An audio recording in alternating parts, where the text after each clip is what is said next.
দর্শকদেরকে কোর্টে পাঠাবো না, সকালে জমা নেব, বিকালে খরচ করব।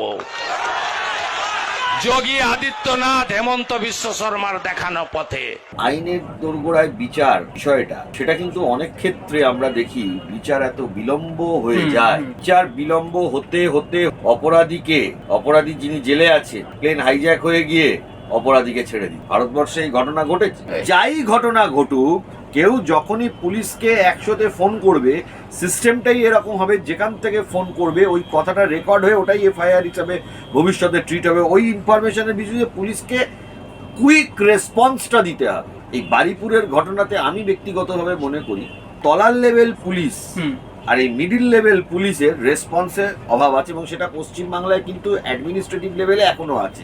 এই পুলিশ রিফর্মসটাও কিন্তু খুব দরকার। যখনই বাচ্চা পাওয়া যাচ্ছে না বা এই ধরনের একটা খবর আসছে, তখন তো বাচ্চাটা মারা গেছে কি মারা যায়নি কেউ জানে না, কিন্তু খবরটা এটা এসেছিল গ্রামে হয়তো যে বাচ্চাটাকে পাওয়া যাচ্ছে না, এটা তো ঠিক।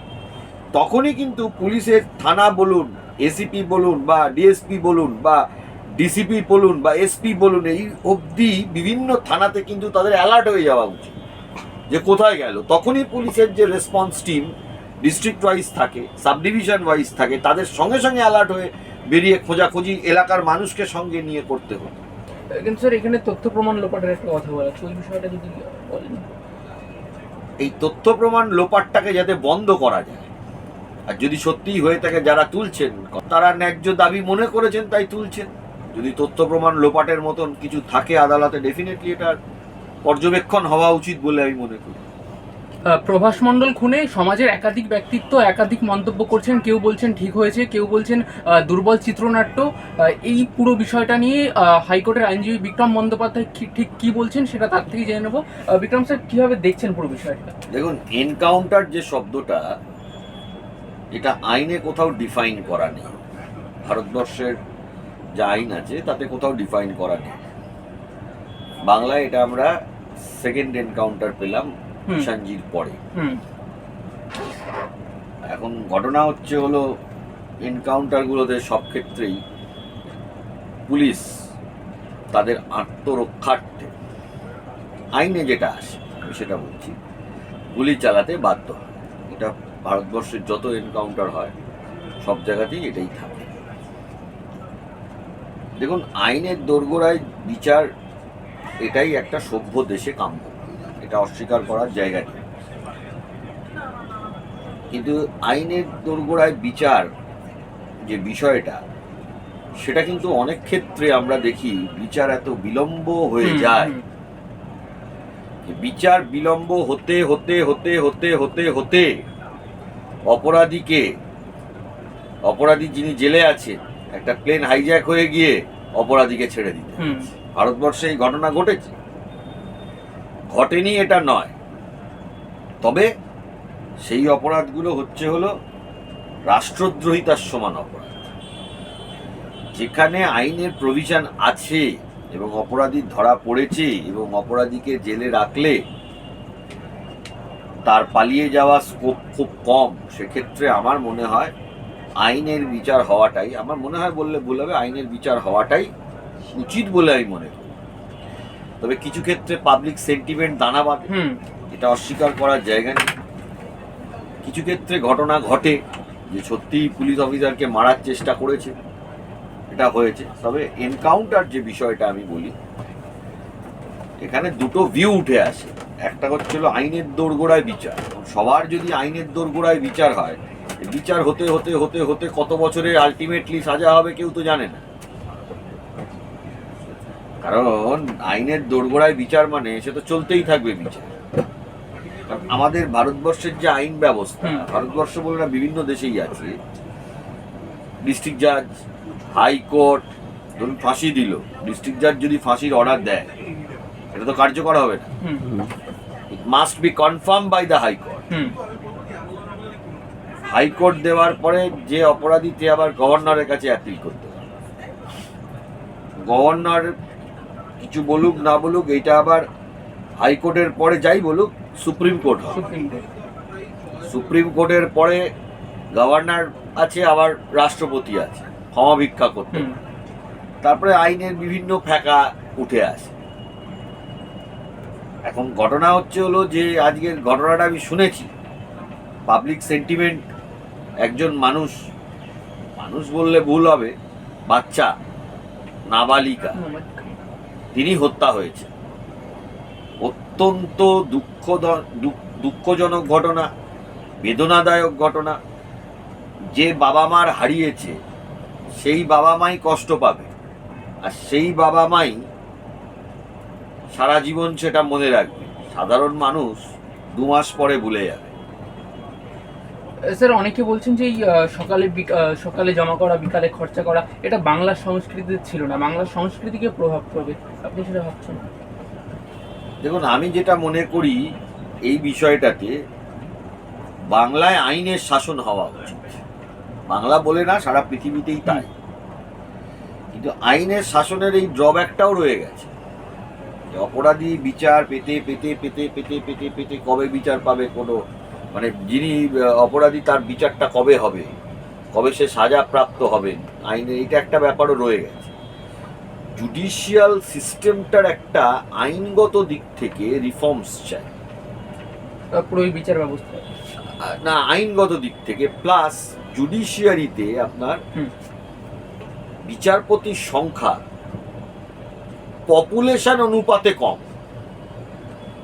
পপুলেশন অনুপাতে, যেরকম পপুলেশন অনুপাতে হসপিটালের বেড রাখতে হয়, কোনো ধরুন প্যান্ডেমিক হলো কি করে দেবে, সেটা তো ভারতবর্ষে যেমন খুবই কম, পশ্চিমবাংলায় আরো কম।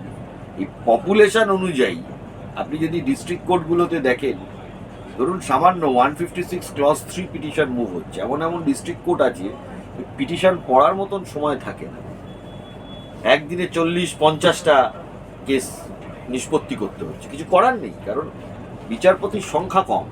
এটা একটা রিফর্মস হওয়া দরকার মেন এই বিচারপতির সংখ্যার দিক থেকে। পপুলেশন অনুযায়ী ম্যাজিস্ট্রেট, পপুলেশন অনুযায়ী এক রেশিও ডিস্ট্রিক্ট জাজ, পপুলেশন অনুযায়ী মানে কেস অনুযায়ী বিচারপতিদের সংখ্যা বাড়ানো, এটা একটা আইনগত দিক থেকে দরকার। স্যার, একটা বিষয় আপনি বললেন যে একটা সময়ের বেড়াজাল থাকে, সেই সময়ের মধ্যে বিচার না পেলে একটা সেন্টিমেন্ট কাজ করে পাবলিকের, কিন্তু ধীরে ধীরে এই বিচার পাওয়ার জায়গাটা কোথাও কি শুধুমাত্র এনকাউন্টারে চলে যাবে না তো? দেখুন, আইনের দিক থেকে বলতে গেলে উচিত নয়, আইনের দিক থেকে বলতে গেলে এরকম এনকাউন্টার হওয়াটা উচিত নয় আইনের দিক থেকে। কিন্তু এরকম অপরাধী, এরকম হিনিয়াস ক্রাইম যারা করছে সমাজে বেড়েই যাচ্ছে, থামানো যাচ্ছে। সংখ্যাটা সমাজে বেড়েই যাচ্ছে। থামাবার কি আছে? থিওরি অনুযায়ী 3টে জিনিস হয়। একটা হলো মানুষকে এই ধরনের ঘটনা যারা ঘটাবে তাদের দৃষ্টান্তমূলক যে শাস্তি হবে, সেই প্রচারটা মানুষের মধ্যে পৌঁছবে, উদাহরণ তৈরি করা মানুষের মধ্যে পৌঁছবে যে এটা করলে এটা হবে। এখন এই ভয়টা দেখিয়ে তো অনেকে, সবাইকে আপনি থামাতে পারবেন না। ক্রাইম কি ভয়, এনকাউন্টার হলে কি ক্রাইম বন্ধ হয়ে যায়? তা তো না। এটা একটা বিষয়। দ্বিতীয় বিষয় যেটা, সেটা হলো কুইক রেসপন্স। এই বারুইপুরের ঘটনাতে আমি ব্যক্তিগতভাবে মনে করি তলার লেভেল পুলিশ আর এই মিডিল লেভেল পুলিশের রেসপন্সের অভাব আছে, এবং সেটা পশ্চিমবাংলায় কিন্তু অ্যাডমিনিস্ট্রেটিভ লেভেলে এখনো আছে। এই পুলিশ রিফর্মসটাও কিন্তু খুব দরকার। যাই ঘটনা ঘটুক, কেউ যখনই পুলিশকে 100-তে ফোন করবে, সিস্টেমটাই এরকম হবে, যেখান থেকে ফোন করবে ওই কথাটা রেকর্ড হয়ে ওটাই এফআইআর হিসাবে ভবিষ্যতে ট্রিট হবে। ওই ইনফরমেশনের বিষয়ে পুলিশকে কুইক রেসপন্সটা দিতে হবে।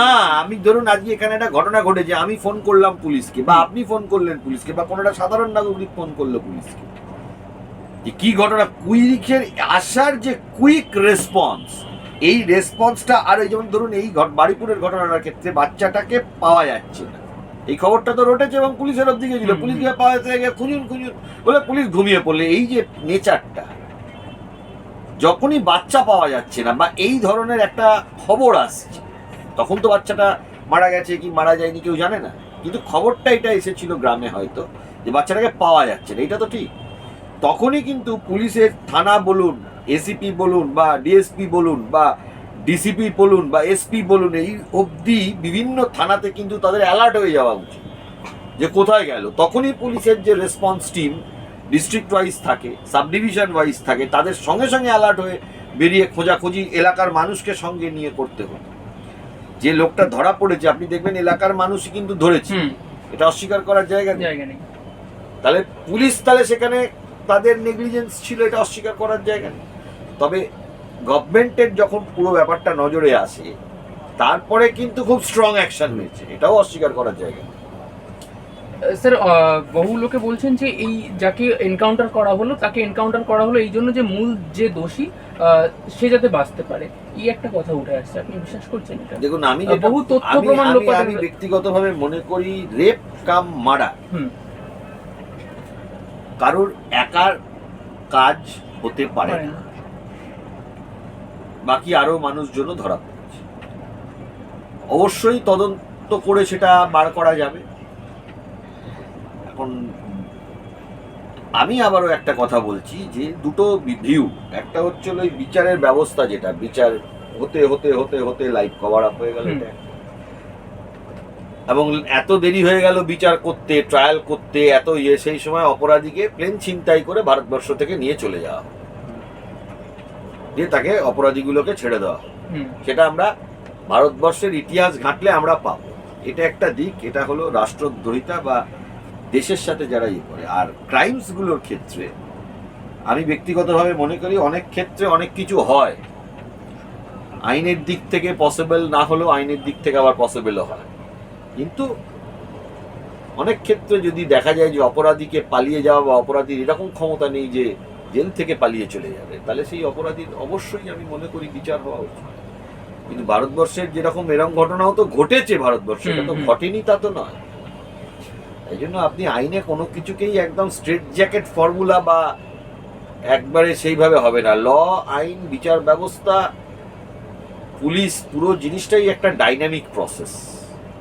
কিন্তু স্যার এখানে তথ্য প্রমাণ লোপাটের একটা কথা বলা আছে, ওই বিষয়টা যদি বলেন। দেখুন, আরজি করের ঘটনায় তথ্য প্রমাণ লোপাট হয়েছিল, তারপরে আরজি করের ঘটনা কি ঘটলো কেউই কিছু জানে না, চলছে তো চলছে। এখন এখানে তথ্য প্রমাণ লোপাটের একটা কথা উঠছে। দেখুন, অপরাধী যারা থাকবে তারা তথ্য প্রমাণ লোপাট করবে, যারা অপরাধের সাথে যুক্ত হবে বা অপরাধকে যারা সাপোর্ট করবে তথ্য প্রমাণ